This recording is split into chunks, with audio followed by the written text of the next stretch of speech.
Mimi nilipinga mambo ya ukiukaji wa haki za kibinadamu nikiwa ndani ya serikali. Nilipoita press conference Mombasa tarehe 26 mwezi wa 6 2024, nilikuwa naibu wa rais na nikapinga vikali nikiwa kwa ofisi. Kwa hivyo hakuna mtu yeyote anaweza kusema ati mimi nimeanza kupinga hii maneno saa ile nimefurushwa kwa serikali. Nilipinga nikiwa ndani, na ndio tulikosana na William Ruto kwa sababu nilipinga kutoka ndani, akaona alifurusha. Lakini pia nimepata nafasi nzuri sana ya kukosoa serikali nikiwa nje. Sasa sina haya, sina chochote, lakini mtu yeyote asiseme ati mimi nimeanza kupinga saa ile nimetoka. Mimi ningetaka kuchukua nafasi hii kuomba marafiki zetu manchi ya kimataifa, marafiki wetu kutoka Amerikani, kutoka Uingereza, kutoka Jerumani, kutoka Ufaransa, kutoka South Africa na manchi zote ambayo tumekuwa na uhusiano wa maana, watusaidie, kwa sababu huyu rais amekuwa dikteta na ametangaza atakuwa dikteta. Huyu rais ameamua ya kwamba atachafua amani katika Jamhuri ya Kenya, na tukiona vile polisi wanaendelea, tunaogofya ya kwamba kutatokea vita katika nchi ya Kenya wakati ya uchaguzi, vita ya wenyewe kwa wenyewe. Na kwa hivyo tunaomba nchi za kigeni wasituachilie, waite huyu William Ruto wamwambie wache hiyo maneno, kwa sababu Kenya hapana Tanzania, hapana Uganda. Ile maneno imefanyika Tanzania, hatutaki ifanyike hapa Kenya. Ile shambulizi kulikuwa na magari ya polisi. Rigathi Gachagua hana magari ya polisi. Pale kulikuwa na maafisa wa polisi wakiwa na silaha ya aina AK-47 assault rifle. Rigathi Gachagua hana AK-47 assault rifle. Walikuwa pale na tear gas. Ilikuwa ni jaribio la kuniua mimi, na kikundi maalum kimeundwa hapa Nairobi, kinaitwa Nairobi Sierra, chini ya regional commander wa Nairobi, kikatumwa kuja kuniua kanisani na kuua mama na kuua watoto. Kila mtu anajua hiyo shambulio ilikuwa imepangwa na polisi, na waziri wa usalama Kipchumba Murkomen anajua, na rais William Ruto anajua. Hakuna mtu yeyote katika hii serikali anaweza kupanga jama ya kutuma polisi kuua Rigathi Gachagua ambaye ako na umaarufu mkubwa sana kisiasa bila idhini ya rais William Ruto na waziri Kipchumba Murkomen. Hilo jaribio sio la kwanza, nimeshambuliwa mara 24 katika mwaka moja. Kiongozi wa chama cha upinzani cha DCP na alikuwa naibu rais nchini Kenya Rigathi Gachagua amejibu madai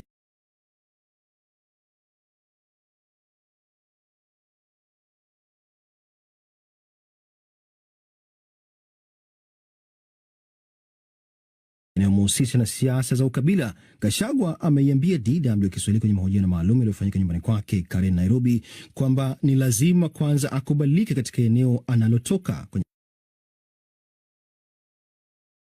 mazungumzo haya na waandishi wa DW Kiswahili Michael Kwena na Musa Navie, Gachagua amelizungumzia swala hilo la ukabila na uhusiano wake na makamu wa sasa wa rais Kithure Kindiki. Hakuna vile utakuwa rais wa Jamhuri ya Kenya bila kupata ushawishi nyumbani. Hata William Ruto ndio akuwe rais wa Kenya, alianzia nyumbani. Na alianza kwanza kuunda kwake nyumbani, akakubalika. Alipokubalika nyumbani, akatembea nje. Hata mimi Rigathi Gachagua nimeanza nyumbani. Na hiyo ndio ukweli ya siasa ya Kenya. Lazima ukuwe na umaarufu pahali unatoka. Na mimi bahati yangu, na mimi nashukuru Mwenyezi Mungu, ni kwamba eneo mimi ninatoka ndio kubwa zaidi katika upigaji wa kura, wingi wa kura katika Jamhuri ya Kenya. Kwa hivyo mimi naanza pahali nzuri sana. Sasa nyumbani nimemaliza, nimefunga. Sasa nimeanza kutembea, na inaendaga namna hiyo. Huwezi anza kuzunguka Kenya yote tunatafuta urais. Hii kitu lazima ikuwe na utaratibu. So Rigathi Gachagua ameanza Mlima Kenya, amefunga Mlima Kenya, amekubaliwa, amepewa idhini. Sasa tembea Kenya utafuta uongozi. Kwa hivyo hakuna mtu naweza nilaumu mimi ati niko na ukabila, kwa sababu nimeanza kuunganisha watu nyumbani, ndio pia nipate umaarufu kutoka nyumbani, ndio nikienda kwa marafiki na kwa majirani ninakuwa nimekubalika nyumbani. Safi kabisa. Lakini pia turejee Mlima Kenya, Mheshimiwa Gachagua. Kunaonekana kuwa na ubabe wa ni nani ambaye ni shujaa kabisa katika eneo la Mlima Kenya baada ya kuondokea kwa rais mstaafu Uhuru Kenyatta, na inaonekana kwamba wewe na mrithi wako Profesa Kithure Kindiki labda bado mnatafuta nani ambaye ana ushawishi mkubwa eneo la Mlima Kenya. Je, kuna utofauti mkubwa wako kati yako na mrithi wako ambaye vile vile anatoka katika eneo la Mlima Kenya? Yeye si mrithi wangu, yeye alipewa tumepewa kazi na kiti kwa njia ya mabavu, na njia ya udanganyifu, njia ya kuhonga watu, na njia ya mkato. Katiba ya Kenya inasema wazi ya kwamba naibu wa rais atachaguliwa na wananchi wa Kenya. Hii njia ingine yote ni njia ya mkato, na ndiye hakuna mtu anaweza msikiza Kenya na kwa hii mlimani, kwa sababu hakuna mtu alimchagua. Na ndio naona hako na shida sana ya kwamba akienda pahali lazima aweke watu kwa hema, wapatiwe pesa ndio wamsikize. Mimi si shindani na yeye na siwe shindana na yeye, hata mambo yake si msungumzangi, kwa sababu huyu ni mfanyikazi wa Ruto.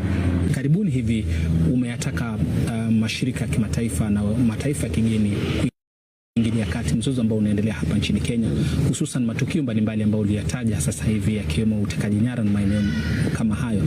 Ulivyokuwa serikalini hayo hayakujitokeza? Kenya wangekuwa watu waaminifu. Mimi nilipinga mambo ya ukiukaji wa haki za kibinadamu nikiwa ndani ya serikali. Nilipoita press conference Mombasa tarehe 26 mwezi wa 6 2024, nilikuwa naibu wa rais na nikapinga vikali nikiwa kwa ofisi. Kwa hivyo hakuna mtu yeyote anaweza kusema ati mimi nimeanza kupinga hii maneno saa ile nimefurushwa kwa serikali. Nilipinga nikiwa ndani, na ndio tulikosana na William Ruto kwa sababu nilipinga kutoka ndani, akaona alifurusha. Lakini pia nimepata nafasi nzuri sana ya kukosoa serikali nikiwa nje. Sasa sina haya, sina chochote, lakini mtu yeyote asiseme ati mimi nimeanza kupinga saa ile nimetoka. Mimi ningetaka kuchukua nafasi hii kuomba marafiki zetu manchi ya kimataifa, marafiki wetu kutoka Amerikani, kutoka Uingereza, kutoka Jerumani, kutoka Ufaransa, kutoka South Africa na manchi zote ambayo tumekuwa na uhusiano wa maana, watusaidie, kwa sababu huyu rais amekuwa dikteta na ametangaza atakuwa dikteta. Huyu rais ameamua ya kwamba atachafua amani katika Jamhuri ya Kenya, na tukiona vile polisi wanaendelea, tunaogofya ya kwamba kutatokea vita katika nchi ya Kenya wakati ya uchaguzi, vita ya wenyewe kwa wenyewe. Na kwa hivyo tunaomba nchi za kigeni wasituachilie, waite huyu William Ruto wamwambia wache hiyo maneno, kwa sababu Kenya hapana Tanzania, hapana Uganda. Ile maneno imefanyika Tanzania, hatutaki ifanyike hapa Kenya. Ile shambulizi kulikuwa na magari ya polisi. Rigathi Gachagua hana magari ya polisi. Pale mlikuwa na maafisa wa polisi wakiwa na silaha ya aina AK47 assault rifle. Rigathi Gachagua hana AK47 assault rifle. Walikuwa pale na tear gas. Ilikuwa ni jaribio la kuniua mimi, na kikundi maalum kimeundwa hapa Nairobi, kinaitwa Nairobi Sierra, chini ya regional commander wa Nairobi, kikatumwa kuja kuniua kanisani na kuua mama na kuua watoto. Kila mtu anajua hiyo shambulio ilikuwa imepangwa na polisi, na waziri wa usalama Kipchumba Murkomen anajua, na rais William Ruto anajua.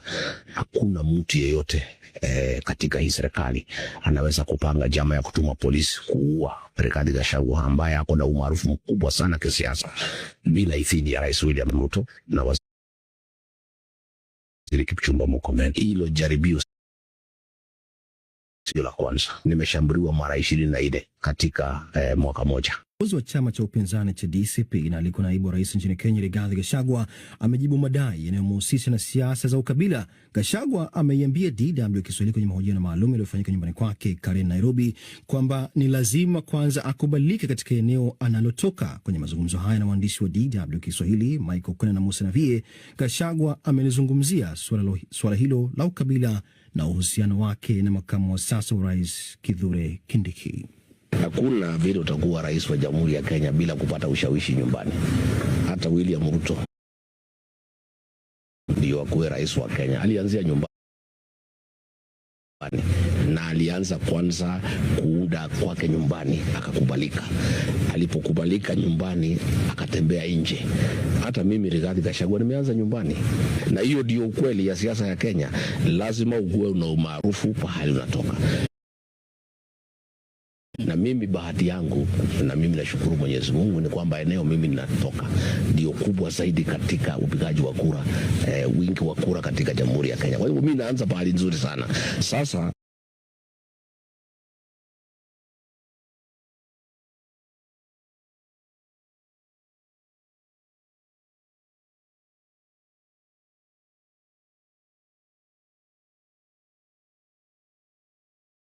Nyumbani nimemaliza, nimefunga.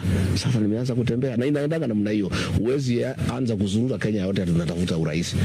Hii kitu lazima ikuwe na utaratibu. So Rigathi Gachagua ameanza Mlima Kenya.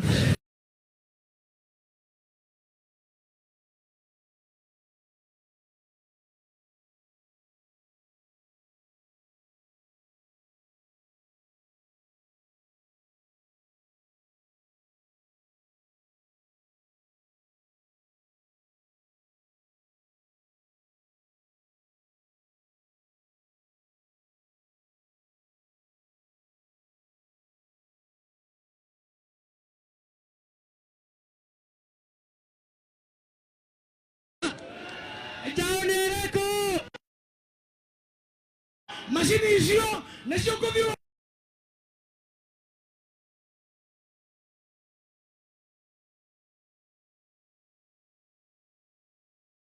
Amefunga Mlima Kenya, amekubaliwa, amepewa idhini. Sasa tembea Kenya utafuta uongozi. Kwa hivyo hakuna mtu naweza nilaumu mimi ati niko na ukabila, kwa sababu nimeanza kuunganisha watu nyumbani, ndio pia nipate umaarufu kutoka nyumbani, ndio nikienda kwa marafiki na kwa majirani ninakuwa nimekubalika nyumbani. Safi kabisa. Lakini pia tutarejee Mlima Kenya, Mheshimiwa Gachagua. Kunaonekana kuwa na ubabe wa ni nani ambaye ni shujaa kabisa katika eneo la Mlima Kenya baada ya kuondokea kwa rais mstaafu Uhuru Kenyatta, na inaonekana kwamba wewe na mridi wako Profesa Kithure Kindiki labda bado mnatafuta nani ambaye ana ushawishi mkubwa eneo la Mlima Kenya. Je, kuna utofauti mkubwa wako kati yako na mridi wako ambaye vile vile anatoka katika eneo la Mlima Kenya? Yeye si mrithi wangu. Yeye alipewa kazi na kiti kwa njia ya mabavu, na njia ya udanganyifu, njia ya kuhonga watu na njia ya mkato. Katiba ya Kenya inasema wazi ya kwamba naibu wa rais atachaguliwa na wananchi wa Kenya. Hii njia ingine yote ni njia ya mkato, na ndiye hakuna mtu anaweza msikiza Kenya na kwa hii mlimani, kwa sababu hakuna mtu alimchagua. Na ndio naona hako na shida sana ya kwamba akienda pahali lazima aweke watu kwa hema, wapatiwe pesa ndio wamsikize. Mimi si shindani na yeye na siwe shindana na yeye, hata mambo yake si msungumzangi, kwa sababu huyu ni mfanyikazi wa Ruto. Karibuni hivi umeyataka mashirika ya kimataifa na mataifa ya kigeni kuingilia kati mzozo ambao unaendelea hapa nchini Kenya, hususan matukio mbalimbali ambayo uliyataja sasa hivi yakiwemo utekaji nyara na maeneo kama hayo. Ulivyokuwa serikalini hayo hayakujitokeza? Kenya wangekuwa watu waaminifu. Mimi nilipinga mambo ya ukiukaji wa haki za kibinadamu nikiwa ndani ya serikali. Nilipoita press conference Mombasa tarehe 26 mwezi wa 6 2024, nilikuwa naibu wa rais na nikapinga vikali nikiwa kwa ofisi. Kwa hivyo hakuna mtu yeyote anaweza kusema ati mimi nimeanza kupinga hii maneno saa ile nimefurushwa kwa serikali. Nilipinga nikiwa ndani, na ndio tulikosana na William Ruto kwa sababu nilipinga kutoka ndani, akaona alifurusha. Lakini pia nimepata nafasi nzuri sana ya kukosoa serikali nikiwa nje. Sasa sina haya, sina chochote, lakini mtu yote asiseme ati mimi nimeanza kupinga saa ile nimetoka. Mimi ningetaka kuchukua nafasi hii kuomba marafiki zetu manchi ya kimataifa, marafiki wetu kutoka Amerikani, kutoka Uingereza, kutoka Jerumani, kutoka Ufaransa, kutoka South Africa na manchi zote ambayo tumekuwa na uhusiano wa maana, watusaidie, kwa sababu huyu rais amekuwa dikteta na ametangaza atakuwa dikteta.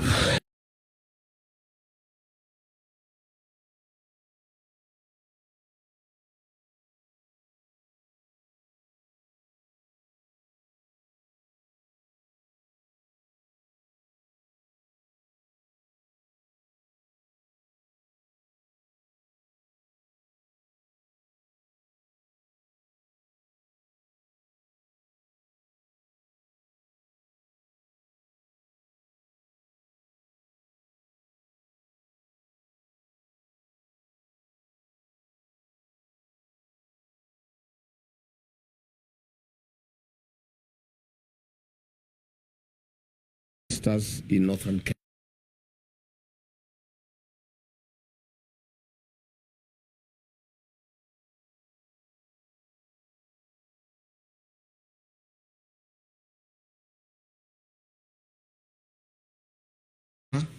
Under the sea.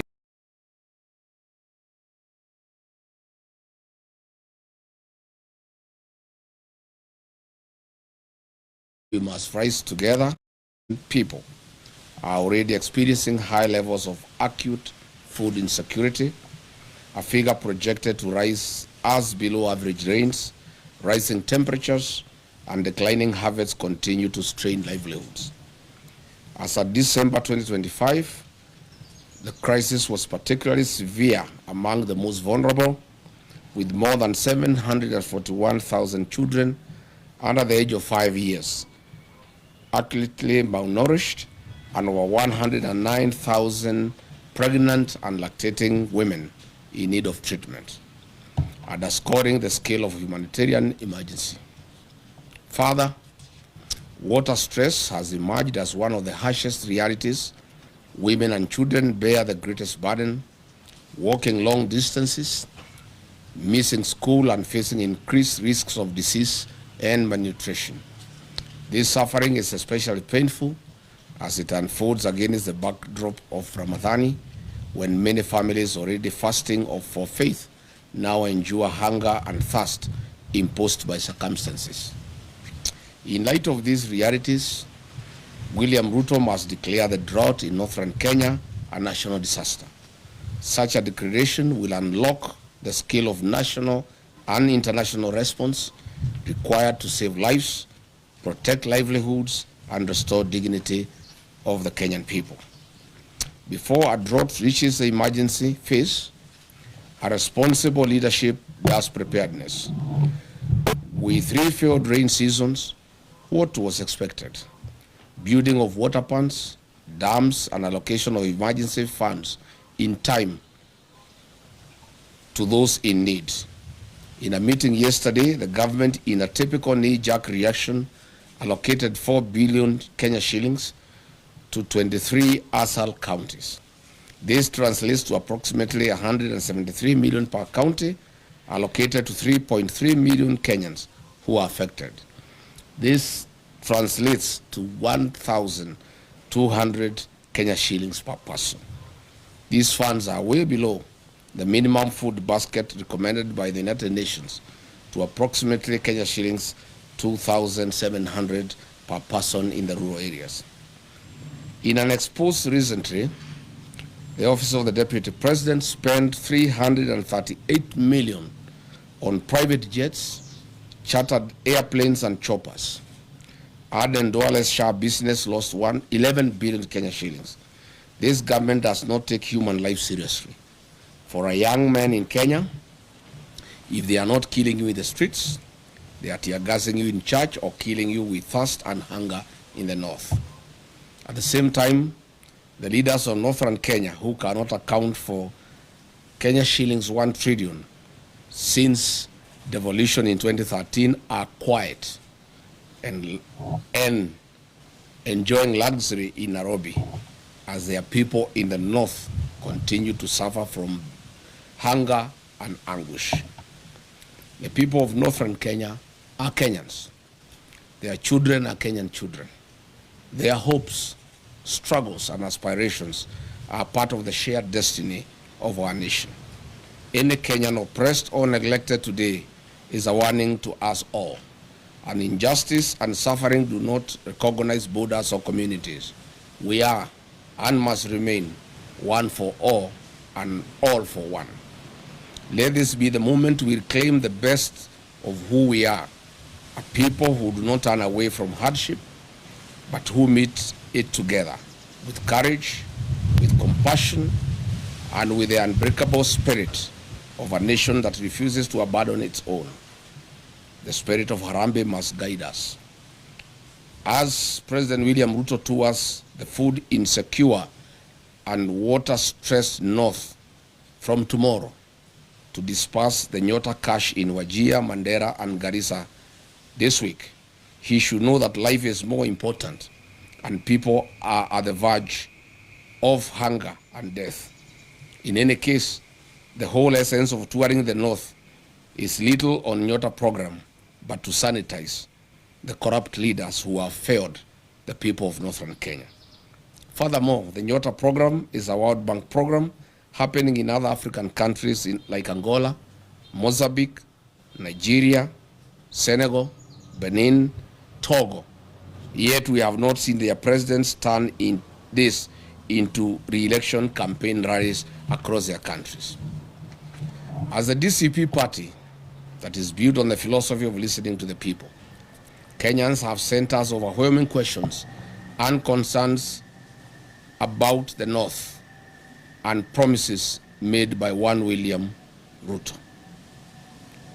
Mr. William Ruto, as you go to dance on the podiums in the North this week starting from tomorrow, do not forget to tell the people of the North why only less than 35% of the population have access to basic clean and safe drinking water compared to the national average of about 68%. The North, too, are Kenyans. Mr. William Ruto, in the North, over 850,000 school-going children did not attend school last year, and the same for this year. Mr. William Ruto, the schools in the North have no classrooms, no laboratories, no teachers. Children standing at the trees. Does this prick your humanity, if at all any is left as you head to the North? Mr. William Ruto, health in the North is just as bad. In Mandera County, half of all women give birth at home without a nurse or a medical doctor. Only 6% of children aged 12 to 23 months are fully vaccinated. I do not know whether you understand what this means to the future of the North and Kenya. Garissa County records the highest maternal deaths in the country, with 247 women per every 1,000 dying during childbirth. Your closest friend and partner, Aden Duale, is the CS for Health, and he comes from Garissa. Tell him to explain this phenomena to the people of Garissa and the North. You should also explain why you don't ask him these hard questions. Mr. President, in Wajir County, 90% of the population lives in extreme poverty, the highest in Kenya. Marsabit records 85.8%, while Mandera, Isiolo, and Garissa each have over 77% of their people struggling to survive. These are not just numbers. They are mothers dying, children going hungry, and families suffering every day. And because, William Ruto, you are part of the mess in the North through lies and fake promises, please, before you make other promises starting tomorrow, note that the promises you have made to the North in the last 3 years are running into trillions of shillings burdened in lies. We take the trouble to remind you some of them. Mr. President, on 25th of November 2023 at Loyangalani Cultural Center in Marsabit County, while attending the Marsabit Lake Turkana Cultural Festival, you openly lied to the residents of Marsabit that they will be connected to the national electricity grid through Lake Turkana wind power by the year 2024. We are in 2026 and the status quo remains. Mr. Ruto, you lied that power main grids would be constructed immediately in the towns of Moyale, Marsabit, and North Hall. Zero works have commenced. As Ramadan nears, please give these Kenyans power. They do not need to cross to Somalia and Ethiopia to get ice cubes like they have done in previous years. Mr. Ruto, you lied that the Ministry of Mining, Blue Economy, and Maritime Affairs would construct, with immediate effect, fish landing sites and fish processing zones in Turkana County. 3 years later, all we see is cattle rustling and ravaging drought. William Ruto, you lied that the Turkana University College would be granted a charter by the year 2024 to be a fully fledged public university. As usual, where is the university charter for Turkana University for the last 3 years?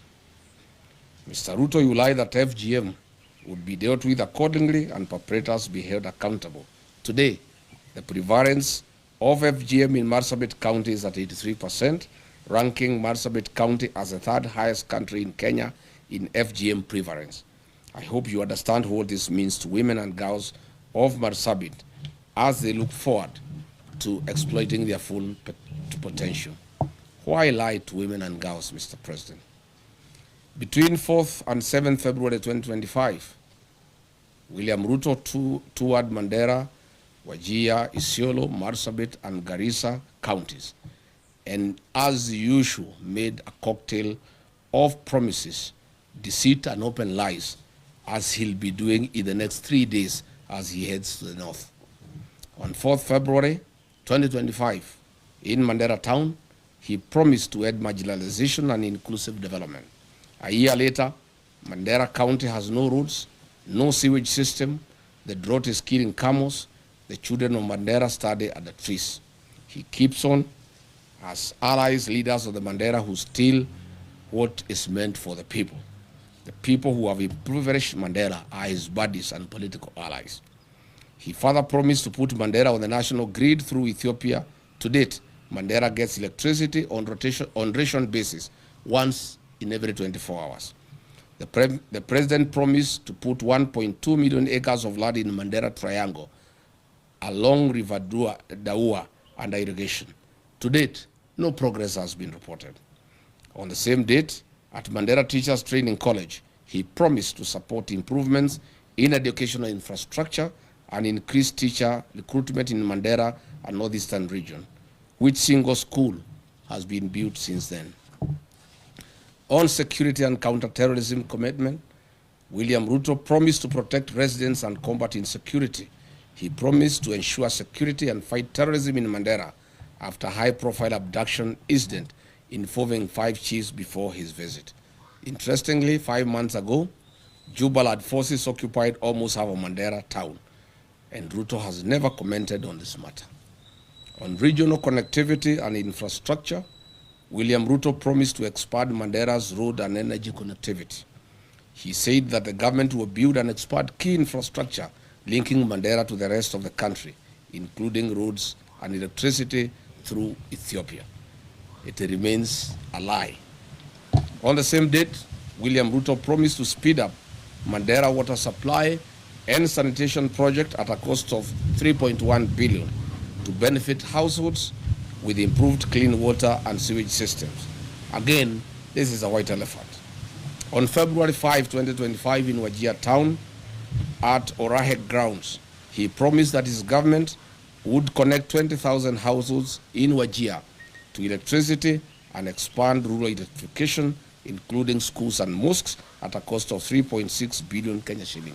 To date, not a single home of the 20,000 households has been connected.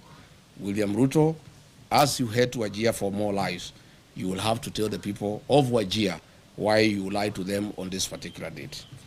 On ending marginalization with equal development, he promised to ensure equitable development for Wajir and the broader northeastern region, eliminating discriminatory policies and promoting economic growth. Unfortunately, he is working with and sanitizing leaders of the north who loot public resources for their benefit to build malls and flats in Nairobi, in Dubai, and in Cape Town. He further promised to launch and support local projects in Wajir, including sites like Tarbaj Teachers Training College, livestock vaccination drives, county assembly facilities, industrial parks, housing projects, hospital facilities, and more. Zero progress.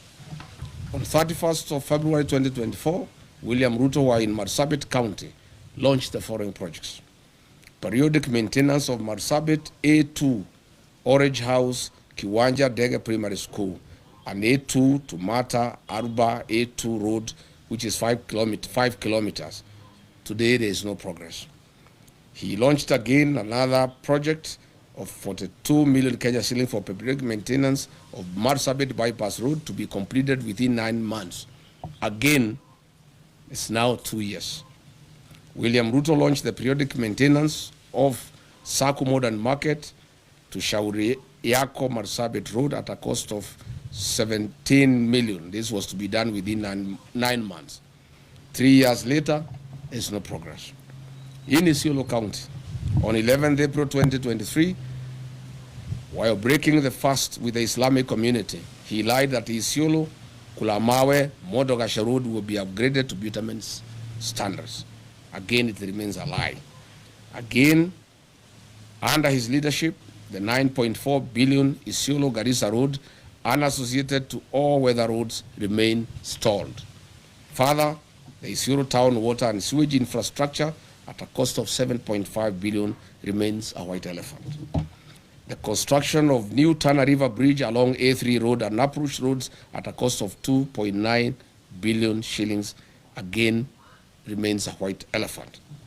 In Wajir town, the town with no power supply, 63 years after independence, William Ruto has made the following promises, which remains delusional. Water plants at Ajawa, Abdiwako, Kwara, Badibidan, Alanas, Asewaji, Bojigaras, Lehele, Sheba, Abakwifin, Abakwida, Dagale, and Sharifa. Water projects in Habasweni, Buna, Wajia Ball, water piping and supply, Elnuna, Tulatula, rehabilitation of Banish water project, Tabaj water supply, Kulsini water supply, Dentelai water project, Elders and Nole water supply. These remain lies to the people of Wajir. In terms of irrigation projects, he has promised Wajir South Cluster, Mansa, among others. Note that the above water projects are worth billions of shillings, and Mr. Ruto, get these projects moving. As you go to Wajir, tell the people of Wajir why you lied to them and why you have come back when you have not implemented what you promised them.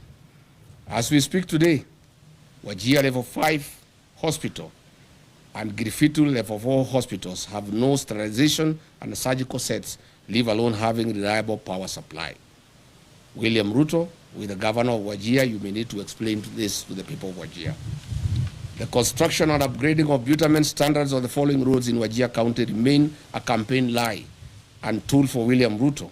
Habaswen Township, Elders Township roads, Butte Town roads, construction of Wajir bypass, drift on Lokole Elders Road, and the Habasweni Mosque Water Point Road.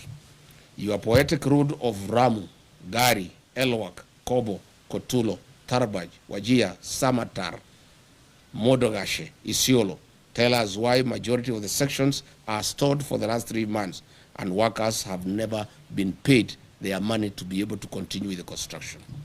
Tell the people of Mandera why power is being supplied once in every 24 hours. You must say what is happening at the Mandera Kenya Power Station. Finally, William Ruto, on 4th November 2023, in Lamu County, Kizingitini, Pate Island, you lied that Kenya shilling 700 million was available for construction of Mutagawada Sea Road. People are still waiting. Where is the 1 billion shillings for the development and equipping of 9 fishing lad sites for Mukowe in Lamu, a lie you told on 27th August 2023? Good people, that's where we are. We wanted to tell William Ruto as he goes to the north, the problem of northern Kenya is a problem of accountability. Theft of public resources by leaders that he wines and dines with. He is going to be with those leaders in military choppers, blowing dust and wind to hungry population with no water and food. I would like to ask him to carry food and water for the people of northern Kenya. All the mains and all the beans and rice, blankets, food and non-food items being used in central Kenya, in Nyandarua, in Kiambu, in Murang'a, Kirinyaga, Nyeri, to campaign. He should take those foods and non-food items. I found yesterday in Nyandarua trucks of blankets, trucks of rice and beans being taken to people who have food, who have potatoes, who have carrots. This food is required in northern Kenya. So that is why I called this press conference to ask President William Ruto before he goes to the north to prepare these answers for the people of northern Kenya, because it is immoral to cheat populations. These people are dying, they are hungry, they have no water, they have no food, they have no medicine, their animals are dying. And then you go to dance with them and lie to them all.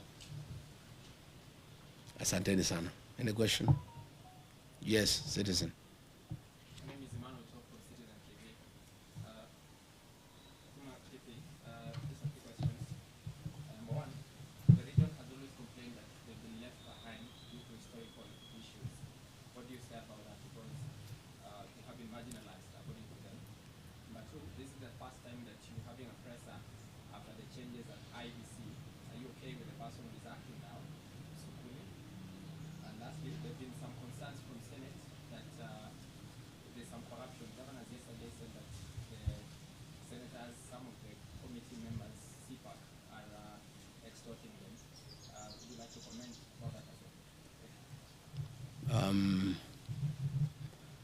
Thank you.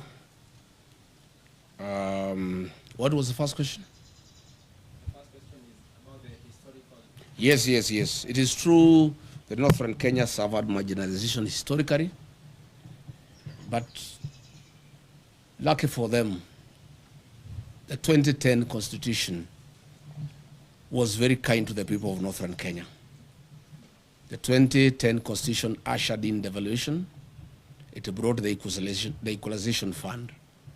And since then, the people of Northern Kenya have received billions of Kenya shillings from 2013. Again, the CDF has been a very fair program for the people of Northern Kenya. Unfortunately, the marginalization that has been perpetuated by the leaders from the region. I have put them to task to explain to the people of Northern Kenya where is 1 trillion shillings that has come to Northern Kenya from shareable revenue through devolution, money for CDF, money for the equalization fund. When you go to Wajir, to Mandera, to Garissa, to Isiolo, to Marsabit, there's nothing on the ground. If you come here to the mountain region, you will see money meant for CDF. There are all manner of schools. All schools have tiles. Schools have cabro. They have modern buildings. If you go here to Kajiado North, the money for CDF is visible in the rest of the country. But there's nothing in Northern Kenya. Zero. All these leaders are just here in Nairobi. But there is no accountability because they don't even allow audit to take place. They feign insecurity so that audit has to go on to Northern Kenya. If you look at the money that has been given to the governor since 2013, there are no hospitals, there are no dispensaries, there are no health centers, there are no ECDs, there are no roads, there is no water, there is nothing. Northern Kenya requires a special audit of all the funds that have been disbursed to those areas since that time. Number two, you have asked about IBC. We went to IBC and raised various issues. Of course, we did demand the removal of the CEO, and we are grateful that he has been removed.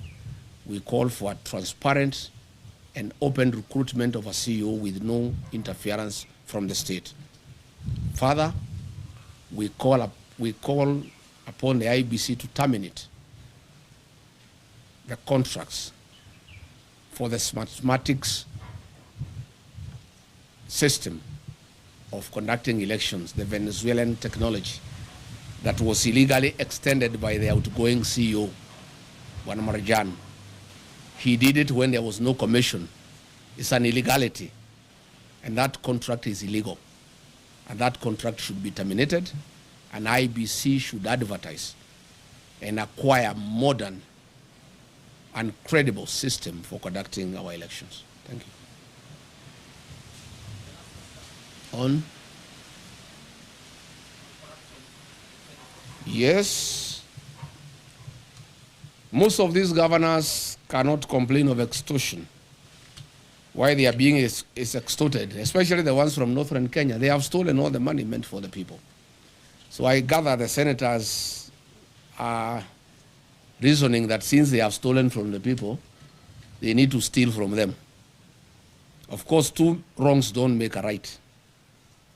Of course, the Senate and the National Assembly has been a theater of corruption.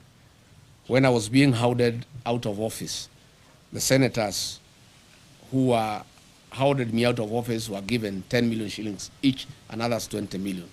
It's a den of corruption. And so is the National Assembly.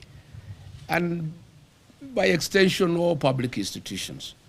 So this is something that we intend to correct when we form government. The United Opposition intends to deal with corruption head-on because it's the greatest challenge that we have as a country. We have a very, very serious challenge where we even have budgeted corruption and where corruption has been institutionalized and people don't find it anything wrong.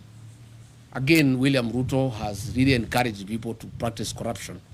He is bribing people in the loans of State House openly when everybody can see. He calls people and gives them bribes. So once the president has shown that bribery is a way of life, the senators have learned from him because he also started by bribing them. So when he is not available to bribe them, they have to be bribed by somebody else. And so bribery has become a normal way of life in this country, and it has been perfected by William Ruto.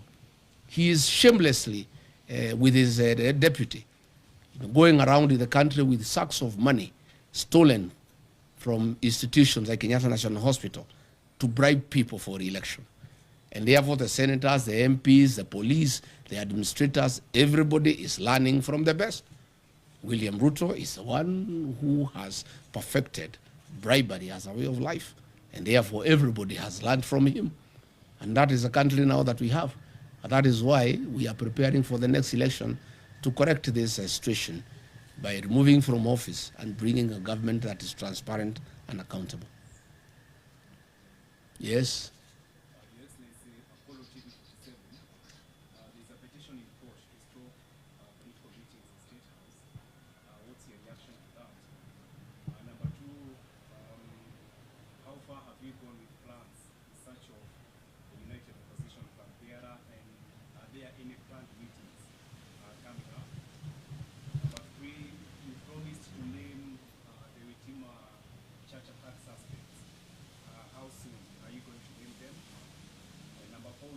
Too many questions. Those are enough. One, we agree with that petition. State House has become a scene of crime. Instead of being a coveted institution where good policies are conceived and pronounced, it has become the center of corruption and bribery. It has also, is no longer a national institution that looks after the people of Kenya. It is now the headquarters for UDA party and the election of William Ruto. William Ruto has abandoned government. He's not running the government anymore. He's just thinking about the election. So State House is a campaign scene, and again, a scene of corruption and bribery. We are committed to have one single presidential candidate to face William Ruto. We want to ask patience from the people of Kenya. Coalition building is a delicate affair, but the people of Kenya have been very clear to us that they want one candidate to face William Ruto, and we want to give them that commitment. On my part, I want to give that commitment. And when I listen to my sister Mother Karua and my other brothers in the alternative government, they are all committed that we shall have one single presidential candidate to face William Ruto. What I want to ask is patience, and there is no hurry. Mwai Kibaki, the third president of the Republic of Kenya, was named as the opposition flag bearer on the 14th of October 2022, when the election was on 27th December the same year. 2 months, 13 days apart. There's no hurry. We can take our sweet time.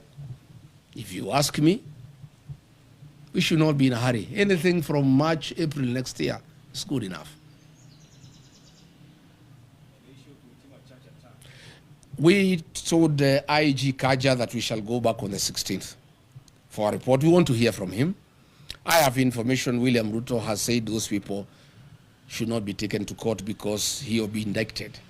And he will be shooting himself in the foot because they are actually policemen and politicians very close to him. The investigations have actually unearthed all the police officers who were on the scene and the politicians who hosted them and who planned the attack. But there will be a very serious cover-up. I have information that William Ruto has said that he would not allow the prosecution of those politicians and those policemen because his government will be right in the center of it. But let's cross the bridge when we get there. We'll go to see the IG on the 16th. He promised us that he'll give us progress report. And we told him we want arrest and prosecution by then. But let's cross the bridge when we get there. Last one. Yes.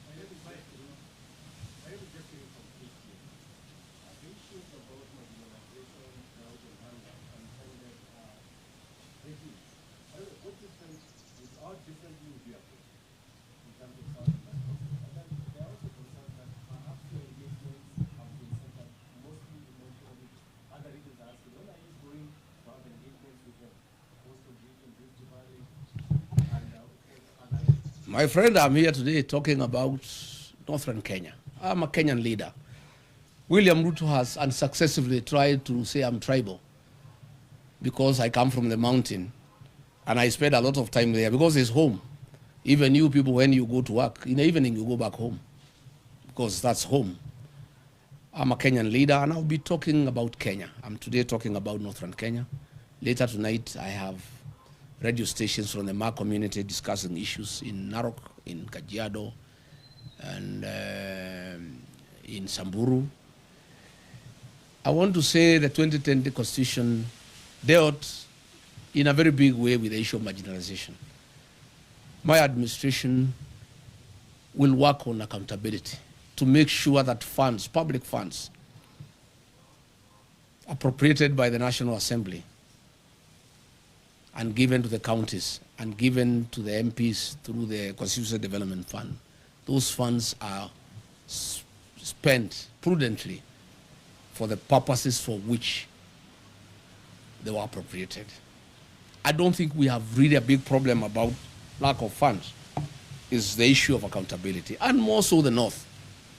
The people of Northern Kenya have borne the brunt of lack of accountability. And they have been taken for granted for too long. And that's why they're happy with me.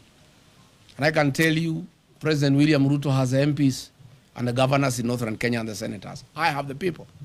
The people are with me because I'm talking their language. And I've become a very serious defender of the people of Northern Kenya. And I want to give them a solemn promise and undertaking that in the next 1.5 years, I'll be their spokesman. I'll bring out all the issues that bedevil their region. I'll call out their leaders until they get justice. And after I'm elected president, I'll sort them out. I'll carry out a special audit on funds allocated to those regions from 2013 to date. And those who have misappropriated those funds will be held accountable. And they must pay the price for stealing public funds. Yes.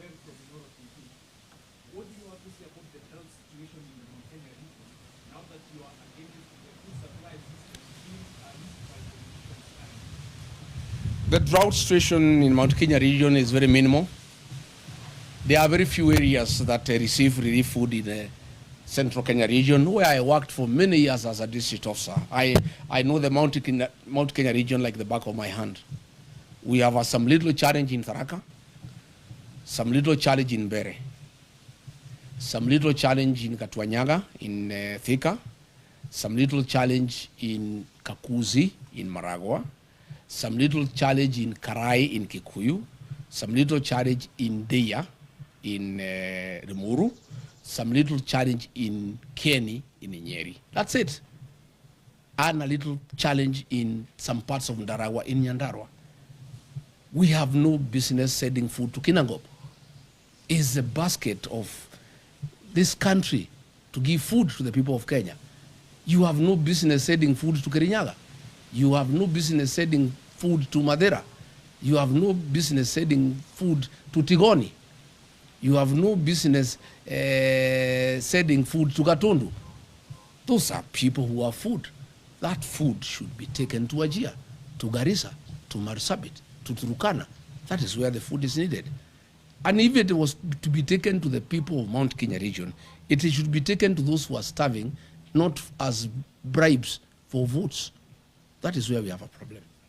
And probably now that you have talked about that, let me also say, I have seen leaders from Western Kenya, the governor, the deputy governor, I've seen Aden Duale and others.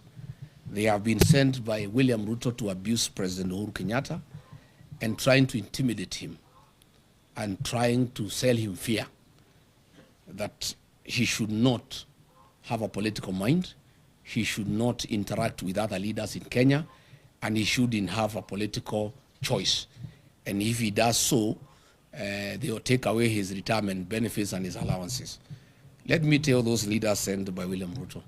One, they have no moral authority to address President Uhuru Kenyatta. President Uhuru Kenyatta is the retired president of the Republic of Kenya, a statesman, a very serious nationalist, a Kenya who served this country with dedication and who deserves respect. Number two, I don't think President Uhuru Kenyatta can give up his constitutional obligations because of allowances. President Uhuru Kenyatta is not a poor man. He's a Kenyan who has worked hard. He's a Kenyan who has money and resources. And I don't think the President Uhuru Kenyatta can be told to shut up so that he gets allowances or he doesn't get. In any case, even if they carry out the threat and hold his allowances, there's no problem. Once we take over office, we shall give President Kenyatta his dues. And I know why they have a problem with the President Uhuru Kenyatta. President William Ruto is in shock. He is confused. He has panicked. The one-term thing is real because he became president courtesy of the votes from the Mount Kenya region.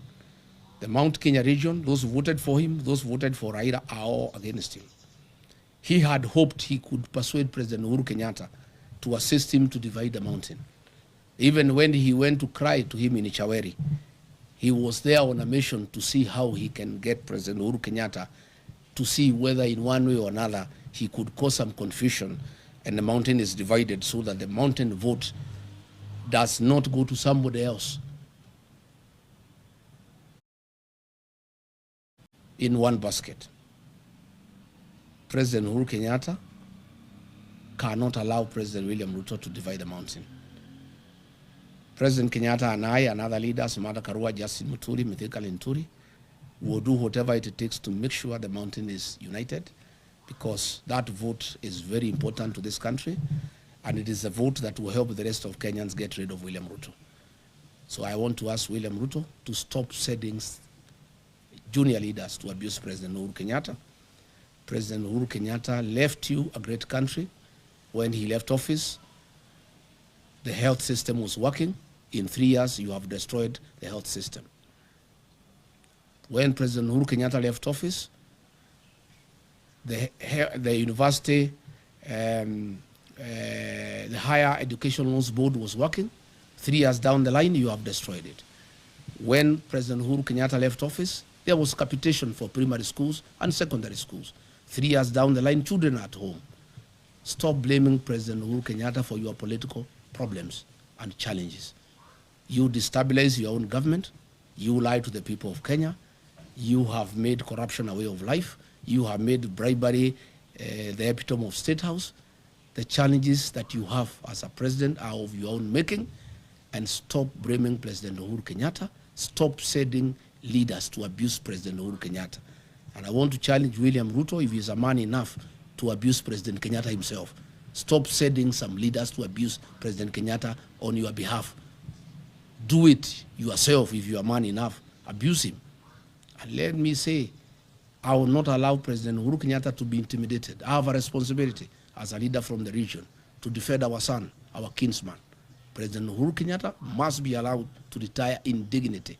He must be allowed to enjoy his constitutional freedom to do whatever he wants. If he wants to work with us, why not? If he wants to work with Rigathi Gachagua to unite the mountain, to unite Kenya, why not? And I want to tell William Ruto, I heard him saying that Azimio cannot be anything without ODM. He is lost. The ODM of Raila Odinga is not the ODM of today. What William Ruto is holding is a shell of ODM, the fake one, of Junet Mohammed, Gladys Wanga, and Oburu Odinga. The ODMB, the one with the people, is gone and is in one term. The people of Ukambani are gone, they are in one term. The people of Kisii are gone, they are in one term. The mountain is gone, is in one term. And by the way, there is no UDA without the mountain. It's a shell. So let him not, and he should know, Azimio only lost because the mountain did not go to Azimio in total. As we talk, the mountain, Azimio, United Opposition, ODMB, all of us are in one term. We'll get 70+1 and we'll make him one-term president. So let him stop sending people to abuse President Uhuru Kenyatta. Let him not demean Azimio.